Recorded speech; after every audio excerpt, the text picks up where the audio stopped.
Donc bonjour à tous et bienvenue au webinaire donc lancer sa démarche RSE que nous co-organisons à la Chambre de commerce Aix-Marseille-Provence avec le groupe AFNOR. Alors pourquoi ce webinaire? En fait, l'objectif, c'est aussi de vous présenter un parcours d'accompagnement en RSE que nous avons co-construit avec l'AFNOR pour accompagner les TPE et les PME du territoire. Bonjour. Donc avant de commencer, donc bien sûr, moi-même, je suis conseillère en entreprise en transition écologique et RSE au sein de la CCI et je vous présenterai ce parcours engagé RSE. Mais avant cela, je voulais remercier Olivier Constant, qui est délégué régional du groupe AFNOR et qui va dans un premier temps nous exposer pourquoi s'engager déjà en RSE et aussi nous parlera des outils AFNOR et notamment le référentiel engagé RSE pour en apprendre plus sur cette méthodologie aussi pour accompagner les entreprises en RSE. Et ensuite, merci beaucoup à Véronika Ivanova, qui est elle-même chef de projet et référente RSE au sein de l'entreprise SMS Mode. SMS Mode, c'est une PME marseillaise qui elle-même est labellisée engagée RSE et qui va nous parler notamment des raisons pourquoi elle s'est engagée en RSE et quels bénéfices ils en ont retiré dans cette entreprise. Et enfin, du coup, je terminerai par vous présenter le parcours. Donc, déjà pour vous expliquer un peu ce projet, moi-même, je fais partie d'une équipe pluridisciplinaire qui accompagne les entreprises dans leur développement. Donc alors là, vous voyez l'équipe qui est experte en transition écologique et RSE. Mais je fais partie d'une équipe où il y a aussi des experts RH, des experts du digital ou des experts dédiés au commerce et au tourisme. Et on a bien sûr à la CCI déjà des outils pour accompagner en RSE, des outils CCI. Donc on a, et que je vous invite à découvrir. Nous avons un autodiag en RSE qui vous permet en quelques minutes, il est gratuit et en ligne, mais déjà de vous auto-évaluer et aussi d'un peu mieux cerner la notion de RSE à travers le questionnaire.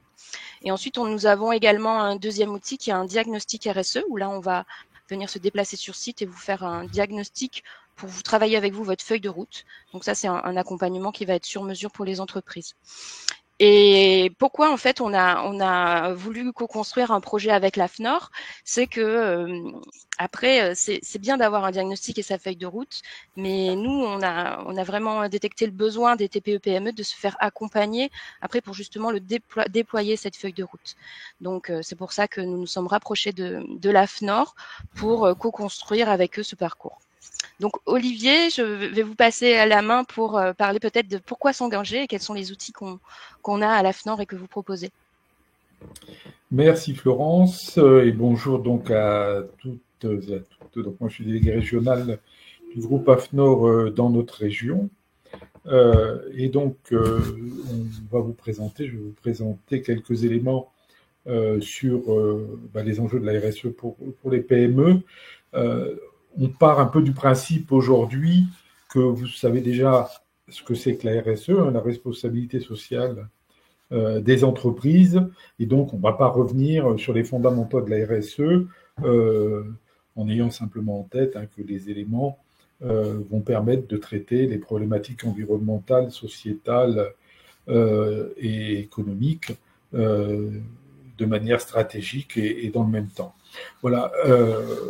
Élément aussi important, on base les travaux que nous vous proposons sur la norme internationale ISO 26000 que vous avez peut-être eu l'occasion de connaître ou de lire, qui est donc un appui important et qui permet ensuite aussi, bien sûr, quand on met en place des démarches et qu'on a affaire à des parties prenantes qui sont à l'international, de pouvoir dialoguer avec elles sur un référentiel commun, qui est un référentiel qui aide à structurer sa démarche, mais qui n'est pas un référentiel de certification, comme vous pouvez déjà fois les connaître avec l'ISO 9001 ou 14001 par exemple.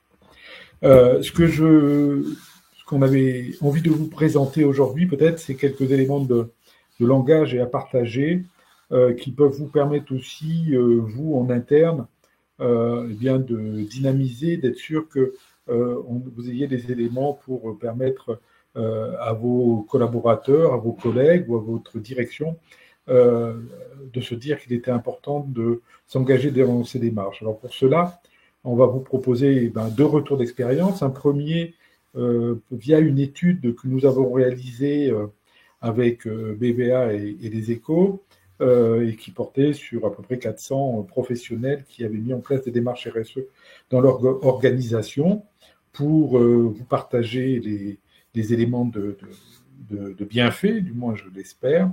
Et puis en deuxième temps aussi, merci à Véronica, qui fera un retour d'expérience, je dirais concret de terrain d'une PME de notre territoire qui a développé la RSE dans son organisation. Voilà, par rapport à ces éléments-là, donc le retour de l'étude, on voit que 72% des entreprises, des personnes interviewées considèrent la RSE comme un enjeu important et qu'il va permettre de structurer sa démarche et surtout de mettre en place dans une logique de développement de l'entreprise. On sait bien aujourd'hui que pour pouvoir se développer, il faut veiller à travailler sur plusieurs champs et que le champ économique est souvent une conséquence du traitement d'autres problématiques environnementales ou sociétales. Et si on peut reprendre je dirais le top 5 des enjeux qui ont été décrits par les personnes des entreprises, le premier, bien sûr, mais vous voyez qu'ils se tiennent un peu tous dans un mouchoir de poche, je dirais. Le premier élément, c'est la limitation de l'impact de l'activité sur l'environnement, qui est depuis quelques années un sujet nouveau et qui est de plus en plus prégnant. Et on le voit d'autant plus maintenant avec les effets des changements climatiques, d'une part, et d'autre part avec, par exemple, la guerre en Ukraine, les problématiques énergétiques que subissent toutes les entreprises. Le deuxième élément important d'enjeu, c'est ce qui tourne autour de la gestion des ressources humaines, avec bien sûr le bien-être au travail des salariés, avec des collaborateurs qui ont envie de travailler, qui savent pourquoi ils travaillent dans cette entreprise-là, quelles en sont leurs valeurs, et pour apporter aussi plus d'attractivité à l'entreprise, pour garder les bons éléments, pour faire venir les personnes qui ont du talent et ensuite pouvoir les garder et leur permettre de développer leurs compétences et leur savoir. Troisième point qui touche le développement économique et l'ancrage local, l'ancrage territorial, comment aussi mieux se faire connaître dans son environnement et d'autant plus quand on est une PME. Beaucoup, bien sûr, de PME travaillent à l'export, que ce soit un export européen ou un export plus lointain international. Il n'empêche que le développement et l'ancrage territorial sont des facteurs importants de pouvoir se développer avec l'ensemble des entreprises et des parties prenantes qu'on a autour de soi. Et justement, en complément de ce que je viens de dire, le quatrième élément, c'est l'écoute et la prise en compte des parties prenantes et de leurs attentes, puisque la démarche RSE, dans ses piliers de démarrage, je dirais, de réflexion, insiste fortement et permet de mettre en place un dialogue avec ces parties prenantes, les parties prenantes que l'on impacte et les parties prenantes qui sont impactées par nos propres activités. Et enfin, le cinquième élément, enjeu fort qui ressort de cette étude, et tout ce qui va toucher la transparence vis-à-vis des parties prenantes, que ce soit les fournisseurs, que ce soit les clients, que ce soit les collaborateurs, en quoi on a une capacité à communiquer sur ce que l'on fait et de manière réelle. Les motivations que l'on peut voir au démarrage, souvent, c'est de valoriser les initiatives et les démarches existantes dans l'organisation. Bien sûr, vous êtes déjà dans une entreprise qui existe, qui fonctionne, qui a ses rituels, qui a ses clients, ses fournisseurs, mais on l'entend très très souvent, soit les initiatives, les actions ne sont pas connues par l'ensemble des collaborateurs, ne sont pas perçues par les collaborateurs, ou on est en difficulté de communiquer auprès de son fournisseur ou de ses clients sur ce que l'on fait. Et donc, ces actions de mise en place de démarches RSE permettent aussi de fédérer les collaborateurs autour d'un projet commun, de donner un sens, de revisiter les valeurs pour se dire aussi, bien quand on vient travailler dans l'entreprise, pourquoi on y vient et pourquoi on a envie de donner son énergie pour l'entreprise. Voilà, découlant de ça, bien sûr, le renforcement de la confiance des parties prenantes, et puis aussi prendre un avantage concurrentiel, parce que au regard de ces éléments que l'on va travailler sur l'environnement, sur le sociétal, on va être en capacité aussi d'avoir des innovations internes en termes de management, mais aussi des innovations en termes de recherche de nouveaux produits, services ou capacité à rebondir.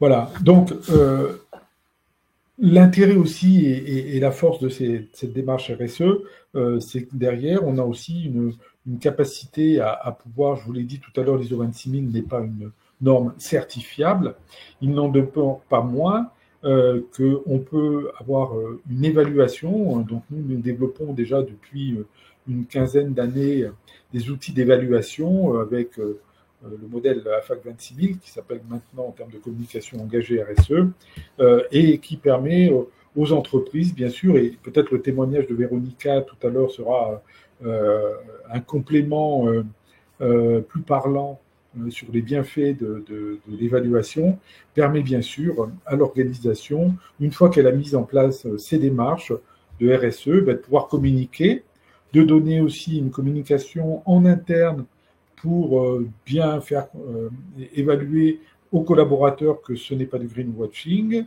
mais qu'on a mis en place des actions, que ces actions sont reconnues aussi par des évaluateurs externes et sur la base d'un référentiel international.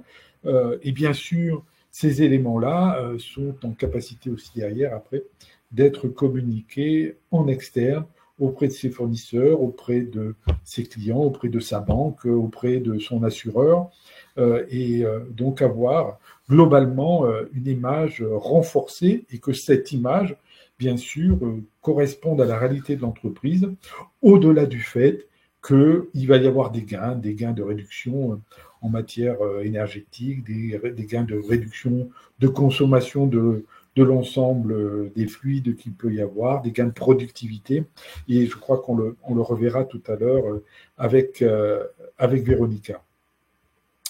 Voilà, donc juste en un mot, et on vous fera parvenir bien sûr le PDF de la présentation, et il y a un guide que vous pouvez aussi télécharger. Mais en un mot, voilà, il y a le modèle engagé RSE, et l'évaluation va permettre d'aller regarder en fait et évaluer les pratiques et les résultats pour dire ben voilà, comment je pratique, est-ce que mes pratiques sont adaptées, est-ce qu'elles sont performantes, derrière est-ce que j'ai des résultats, et puis si j'ai des résultats qui ne sont pas au niveau de ce que j'espérais, ben, il faut que je revoie mes pratiques. Voilà.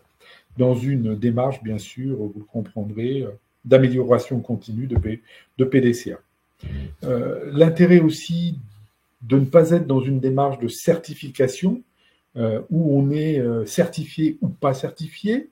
Le label engagé RSE permet d'avoir une démarche d'évaluation, et en fait, quel que soit le niveau auquel que vous pouvez atteindre, notamment bien sûr la première fois que vous faites évaluer, ben, vous pouvez communiquer auprès de vos parties prenantes, parce que si vous êtes au niveau progression, et ben vous êtes en capacité d'expliquer pourquoi et comment vous mettez en place et vous commencez d'initier une démarche RSE. Et puis, au fur et à mesure que vous allez monter, ben, vous allez être en capacité aussi de communiquer auprès de vos parties prenantes le niveau de votre engagement, sa robustesse, son efficacité.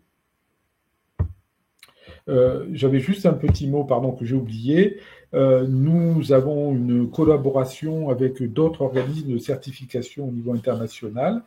Et au-delà d'avoir le label engagé RSE que vous pouvez communiquer, vous pouvez aussi, dans le même temps, avoir un label qui s'appelle Responsibility Europe, qui vous permet donc, pour avoir une communication plus internationale, de communiquer auprès de vos clients ou fournisseurs au niveau européen ou international.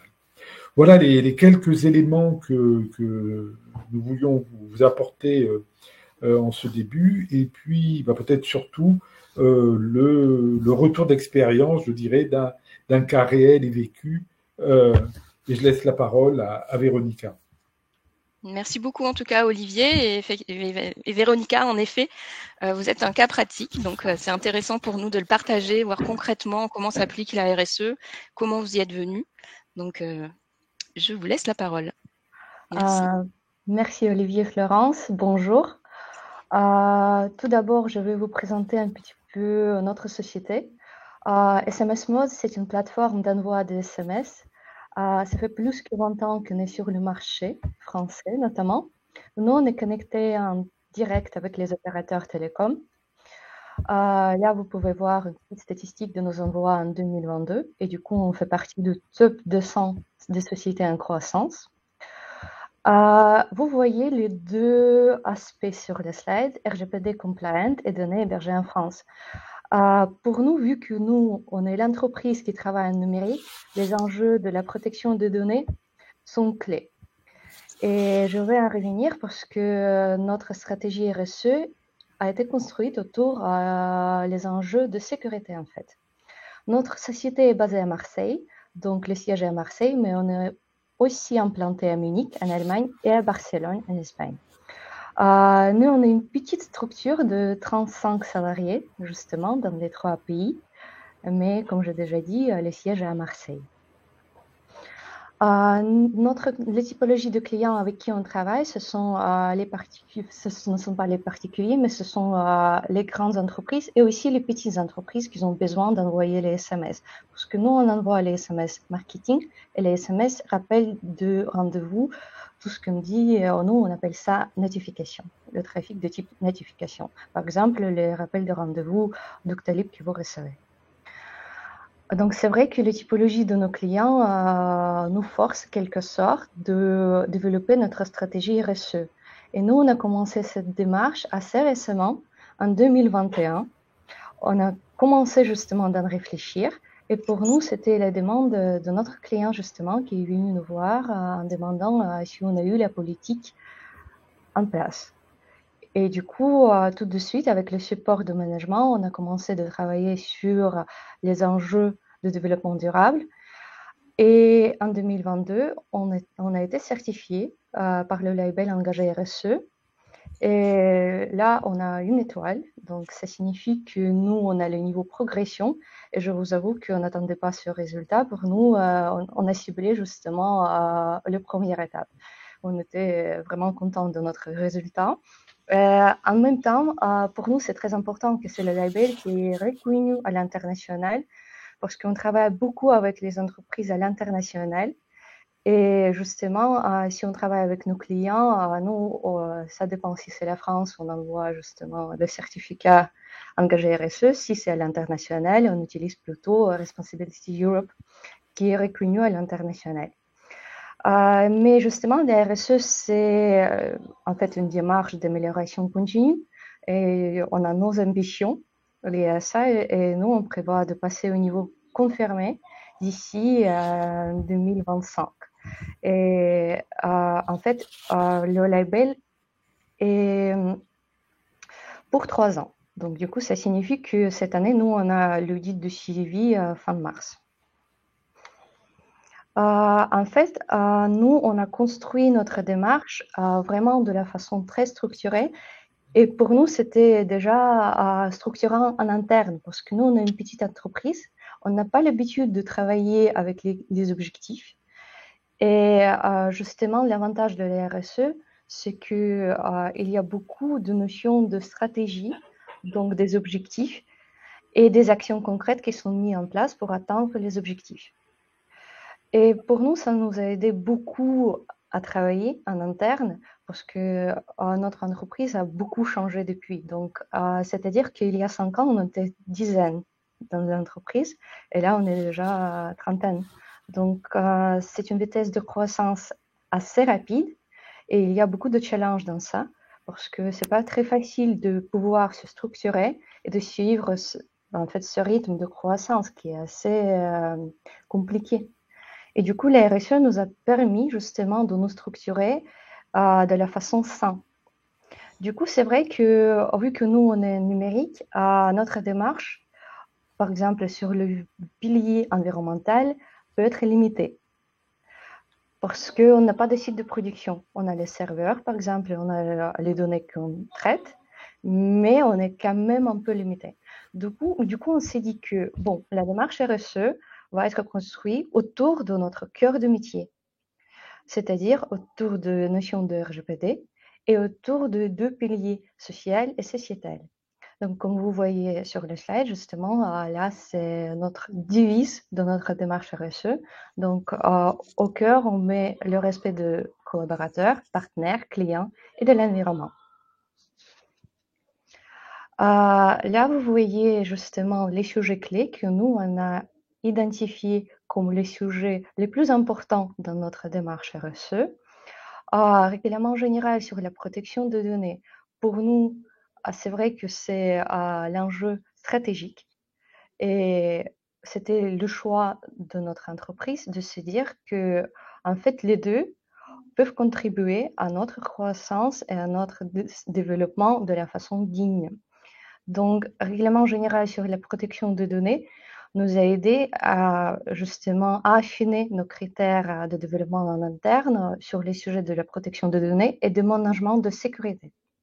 Gouvernance et parties prenantes, ça signifie qu'on respecte nos clients, nos partenaires et en fait tout l'écosystème. Et on a choisi d'être moteur de changement et justement d'être parmi les acteurs principaux sur notre territoire pour promouvoir le développement durable. Mode de production durable, c'est-à-dire que pour nous, l'éco-conception joue un très grand rôle quand on fait le choix de création d'un nouveau produit. RH, c'est vrai que pour nous, c'est très important parce qu'on respecte et pour nous, le bien-être salarié est l'enjeu principal. Ancrage territorial, on privilège les partenaires locaux. Économie, c'est vrai que la RSE, on ne peut pas imaginer en fait sans l'aspect économique parce que toutes les actions, tous les projets RSE, il faut financer derrière. Et c'est vrai que l'état de l'entreprise doit permettre justement de financer tous ces projets et de financer notamment les ressources en interne. Et c'est pas toujours facile, surtout pour l'entreprise, pour une petite entreprise.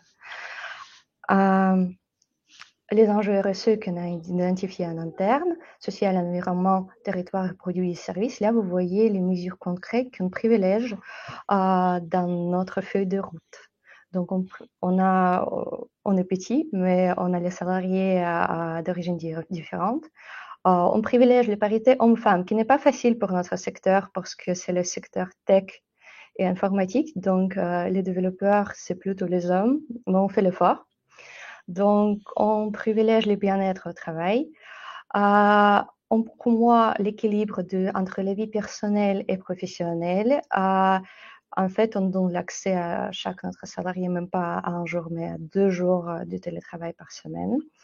Et on accompagne des collaborateurs dans leur carrière. On propose beaucoup de formations. Par exemple, l'ensemble de notre effectif a l'accès à la formation. Environnement, on digitalise la plupart des documents. C'est vrai qu'on évite d'imprimer les documents, même pour la facturation. On participe dans les actions de ramassage des déchets, notamment on a un partenariat avec Clean My Calanque, donc c'est notre partenaire à Marseille, et on finance les projets de reforestation. Si on parle de nos relations avec les parties prenantes, nos relations vis-à-vis et nos engagements vis-à-vis de nos clients, c'est assez évident. Mais nous, on fait partie de pas mal des alliances et de partenariats en France et en local. On est accompagné par French Tech ex-Marseille, par Marseille Innovation, par exemple. Donc, c'est vrai qu'on travaille beaucoup en local et on essaye de développer et de promouvoir notre engagement RSE d'après l'ensemble de nos partenaires et de nos clients. Pourquoi on a choisi la RSE? C'est vrai que pour nous, ça signifie en fait, les gains dans la productivité et de performance financière. Parce que nous, on travaille avec les grands groupes et c'est vrai qu'ils travaillent sur le modèle des appels d'offres. Et là, actuellement, ce qu'on constate, en fait, chaque appel d'offres a les critères de développement, a au moins le questionnaire sur le développement durable, sur les enjeux de la RSE. Et justement, le poids de ce critère est entre 5% jusqu'à 20%, dépendant du type de marché, dépendant du pays et le type de client.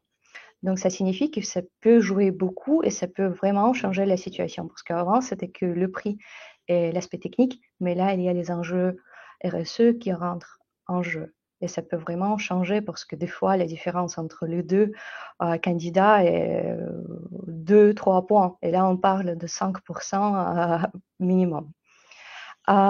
Réduction des coûts et des risques, c'est vrai que si on est vraiment engagé, on fait les démarches RSE, on a les politiques RSE déjà en place, ça signifie qu'on est capable de prévoir certains risques dans notre activité et de les éviter.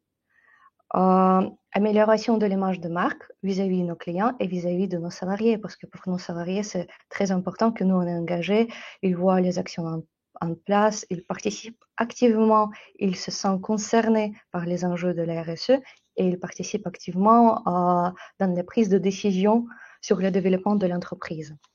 Amélioration de la satisfaction des salariés, bien sûr, ils se sentent concernés par notre démarche. Je pense que j'ai fini. Merci beaucoup, Véronica, pour ce témoignage. Et quand on avait échangé ensemble, effectivement, j'avais trouvé ça très intéressant que la demande RSE était venue plus de l'externe des clients et que vous avez trouvé beaucoup de bénéfices aussi en interne liés à votre croissance et aussi, du coup, aux attentes aussi de vos collaborateurs. Donc, merci beaucoup pour ce témoignage. Donc, moi, maintenant, je vais vous présenter ce nouveau parcours engagé RSE que nous lançons avec, en partenariat avec l'AFNOR. Donc, c'est un parcours qui est sur 6 mois et qui a pour objectif vraiment de structurer sa démarche et de passer à l'action. Nous, pourquoi on a construit ce parcours, c'est qu'on avait des entreprises qui venaient nous voir avec des besoins, notamment déjà de monter en compétences. Quand on veut lancer une démarche en RSE, on va pas forcément créer un poste de responsable RSE quand on est une TPE-PME, mais par contre, ça va être le responsable qualité ou le responsable achat, le responsable RH ou le responsable marketing, à qui on peut donner cette nouvelle mission d'élargir ses compétences. Et là, il va avoir un besoin de monter en compétences. Et ce parcours veut répondre justement à cela, avec l'objectif aussi qu'au bout des 6 mois, l'entreprise soit autonome. Après, deuxième objectif de ce parcours, c'est aussi de prioriser ses enjeux.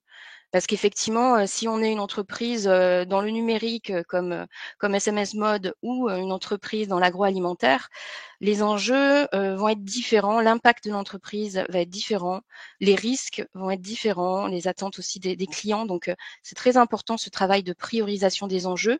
Et la notion d'RSE est tellement large, comme on l'a vu, de la RH aux attentes clientèle, à la traçabilité, l'environnement, que ce travail de priorisation est très important au démarrage. Et ensuite, quand on lance une démarche RSE, donc c'est important justement d'avoir sa ligne de conduite et sa priorisation. Mais après, le risque aussi, c'est que ça puisse retomber parce qu'on met beaucoup d'énergie au début. Donc, du coup, c'est important qu'il y ait aussi un passage à l'action à court terme, même s'il y a vraiment un travail qui est fait sur la stratégie plus moyen terme, long terme. C'est important qu'il y ait des actions concrètes à court terme.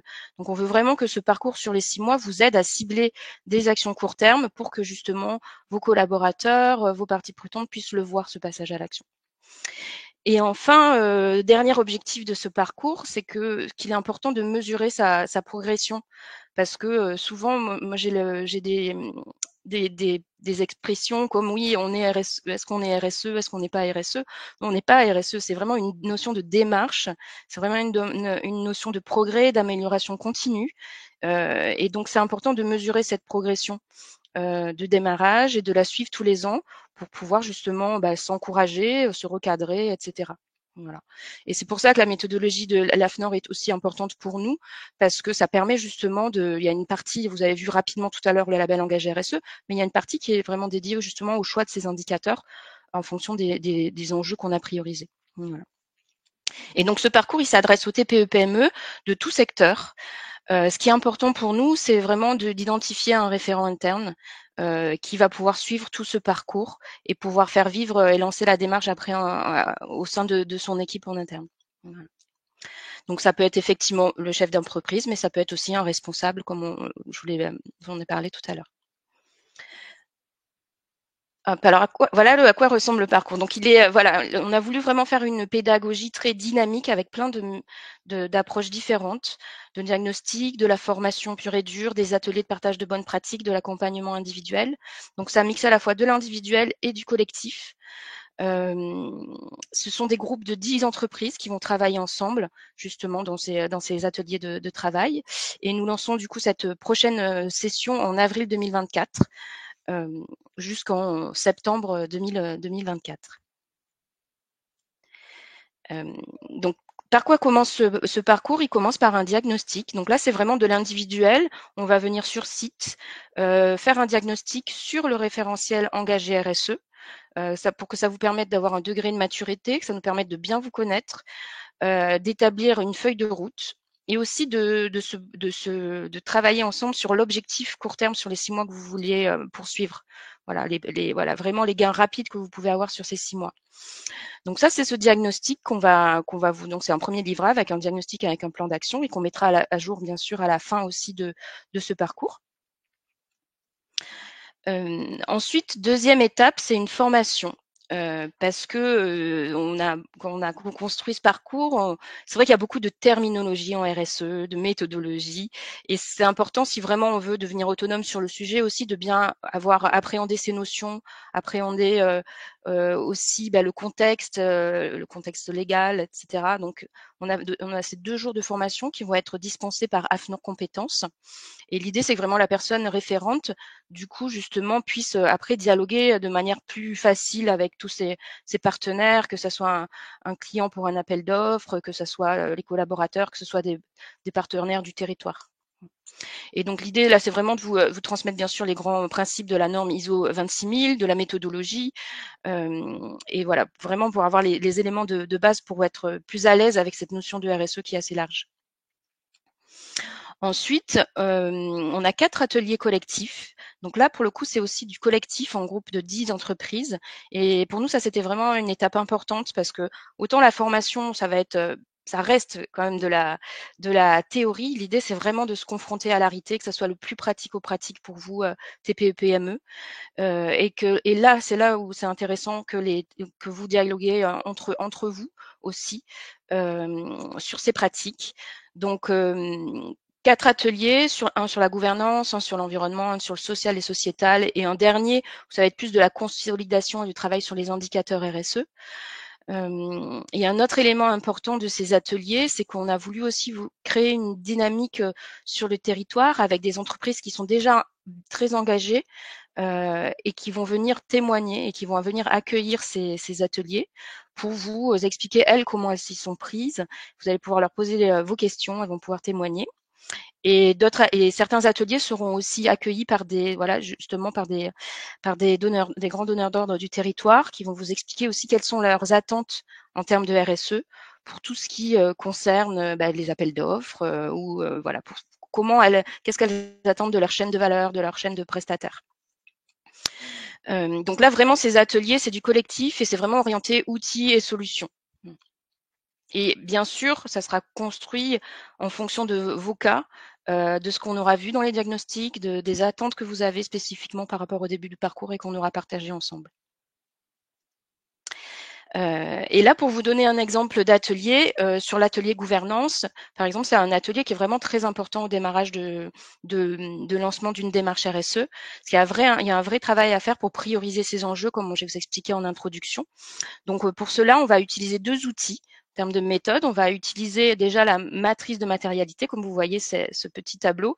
L'idée, c'est vraiment de vraiment identifier les enjeux environnementaux, sociaux, sociétaux qui sont importants et à risque aussi pour votre structure, et aussi de les confronter avec l'avis de vos parties prenantes, de vos collaborateurs, de vos clients. Quelles sont vos attentes par rapport à ces enjeux? Et ça va vous permettre d'y voir plus clair et de prioriser. Et pour vous aider aussi à faire cette priorisation, donc vous aurez accès, et c'est inclus du coup dans le parcours, à la plateforme Zei. Donc la plateforme Zei, c'est une plateforme digitale qui vous permet justement de suivre des indicateurs et de prioriser vos actions. Et pour les TPE-PME, c'est un outil assez pratique parce que ça prémâche un peu ce travail pour hiérarchiser ces enjeux, notamment sur environnementaux, par rapport à son secteur d'activité. Il y a ce travail de priorisation qui est important. Et donc, une fois qu'on a fait cette priorisation, l'idée, c'est vraiment de l'aligner par rapport à vos valeurs, par rapport à votre vision, et de la partager avec tout votre écosystème pour que vraiment le lancement de la démarche soit constructif sur le long terme. Donc voilà, ça c'était un atelier qui est important au démarrage, la gouvernance, et ensuite sera décliné bien sûr des ateliers sur l'environnement, le social et sociétal, et les indicateurs et la consolidation.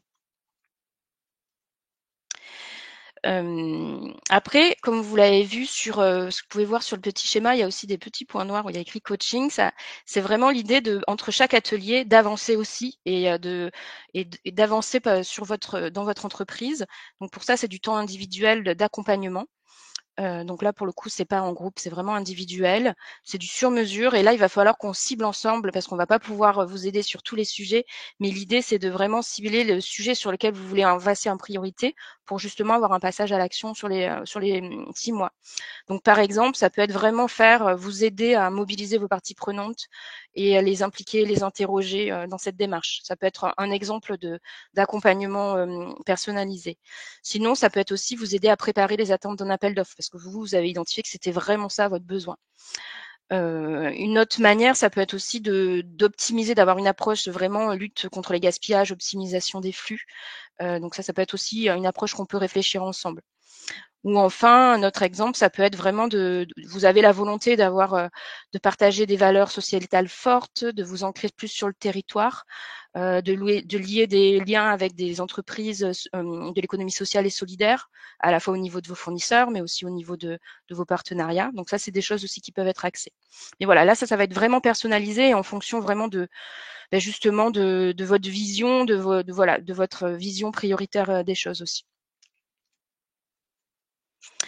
Et enfin, du coup, après ce mois déjà où il y aura pas mal de travail qui sont assez denses en termes de prise en main et de lancement de démarche, ce sera vraiment important de réfléchir à l'après parce que au bout de 6 mois, le risque aussi, c'est que le but, c'est pas que ça retombe. Donc il faut une démarche RSE, ça s'entretient, c'est sur des années. Le progrès se fait vraiment d'année en année. Donc pour ça, c'est important de réfléchir à comment je vais faire vivre ma démarche.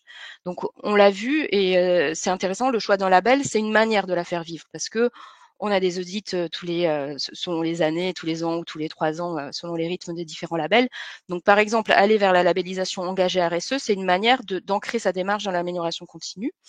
Le parcours, comme on l'a fait sur le référentiel engagé RSE, ça vous donnera le bénéfice, en tout cas, d'avoir une réduction sur cette option. Et après, sinon, il y a d'autres options, bien sûr, pour faire vite sa démarche. Aujourd'hui, il y a beaucoup de communautés beaucoup de communautés engagées. On a les trophées RSE, on a la communauté 7 de la région Sud, on a le mouvement Impact France et donc en fonction des différents cas, il y a aussi des communautés à rejoindre qui peuvent être intéressantes pour vous. Donc l'idée, c'est vraiment de se poser les bonnes questions là pour faire vite cette démarche après ces 6 mois. Donc, ce parcours sur 6 mois, aujourd'hui, il est donc au tarif de 3 950 € hors taxe. Aujourd'hui, vous pouvez monter un dossier auprès de votre OPCO pour voir à quelle hauteur ils peuvent financer cette formation action.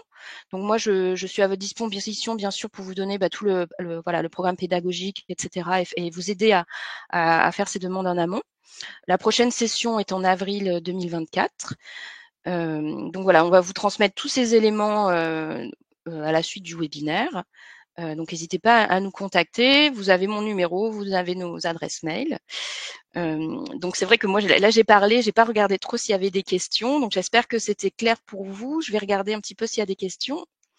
Et sinon n'hésitez pas à en poser. En tout cas merci beaucoup de nous avoir écoutés. Alors je vois pas forcément des questions. Olivier, Véronica, vous en voyez pour l'instant? Oui. Ah. D'autres sessions sont-elles prévues? Oui, l'idée c'est de créer, d'avoir une régularité pour monter ces sessions. Donc effectivement, d'autres sessions seront prévues. Voilà, on pourrait avoir ensemble, justement pour répondre plus précisément, mais là on est vraiment focus sur le lancement de cette session d'avril. Olivier, peut-être voulais-tu compléter? Non.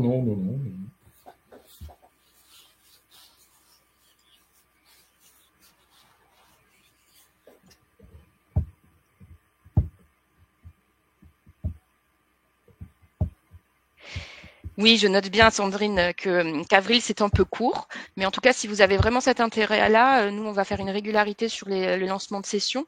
On n'a pas forcément de date fixée aujourd'hui, mais on pourra vous le communiquer. Ouais.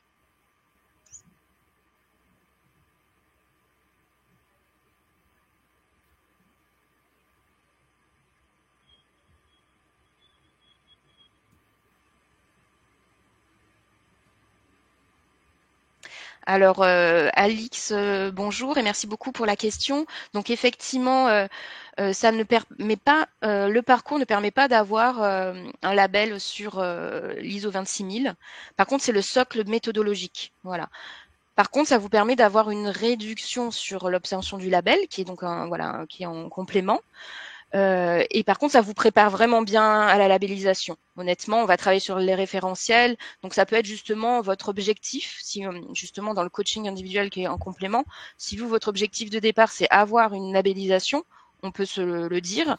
Et du coup, on va dédier vraiment toute notre énergie à cela. Voilà.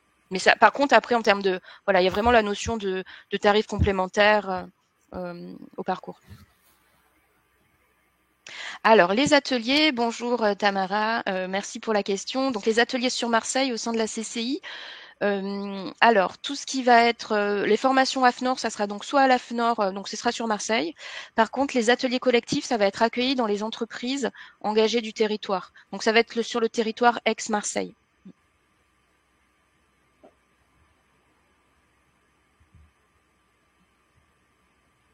Merci.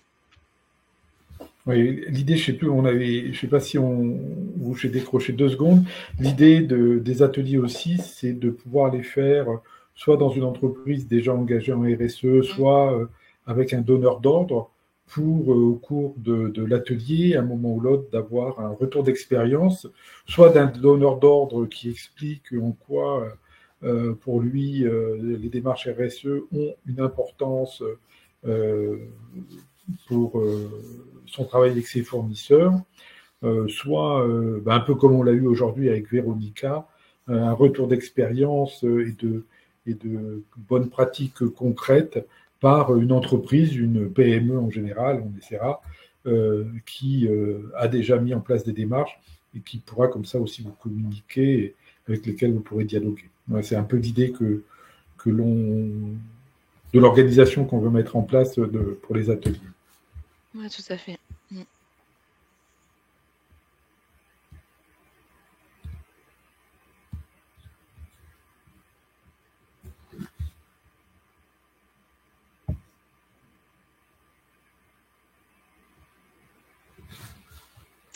Alors les tacts, on va vous les transmettre effectivement à la suite du webinaire. On a juste une petite date en suspens, mais on va pouvoir vous les communiquer semaine prochaine. Donc je pense qu'on a tous vos coordonnées du fait que vous vous êtes inscrits. Donc on pourra vous les communiquer. Mais en tout cas, c'est démarrage de formation fin avril. Et après des ateliers qui s'étalent jusqu'en septembre, avec une pause en août, mi-juillet, fin août. Oui, Mélanie, bonjour. Effectivement, des dispositifs adaptés au TPE-PME, tout à fait. C'est vraiment le but. Et d'ailleurs, on l'a peut-être pas dit, mais justement, ce référentiel engagé RSE, il existe en 2 versions. Il y a une version très complète, et il y a une version adaptée pour les entreprises de moins de 50 collaborateurs. Donc c'est un référentiel qui est un peu plus simplifié, et c'est sur celui-ci qu'on va s'orienter. Voilà, pour voilà simplifier aussi. Et après, c'est vraiment dans votre accompagnement, pour nous, c'est vraiment l'idée, c'est de vous aider TPE PME.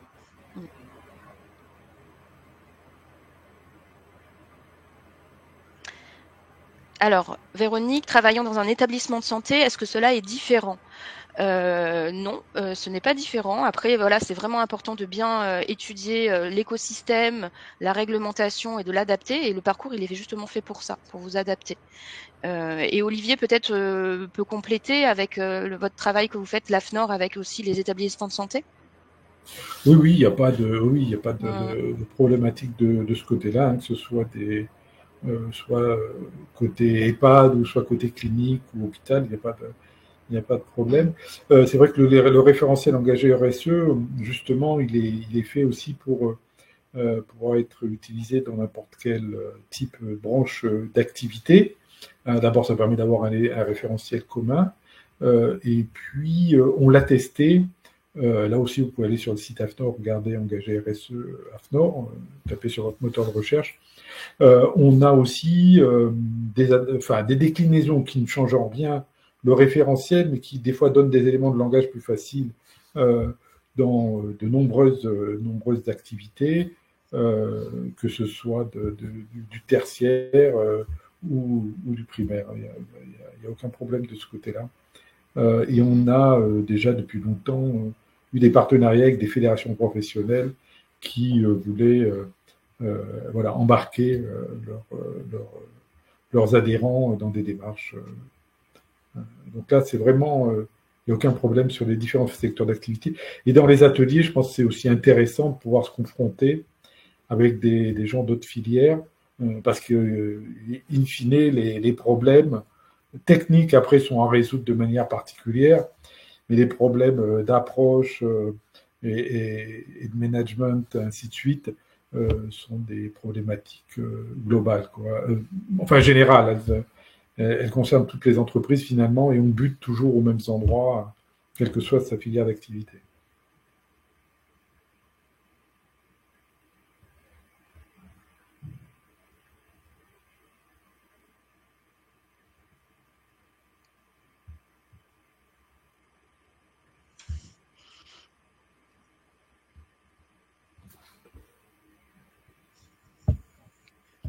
Merci beaucoup en tout cas pour vos questions.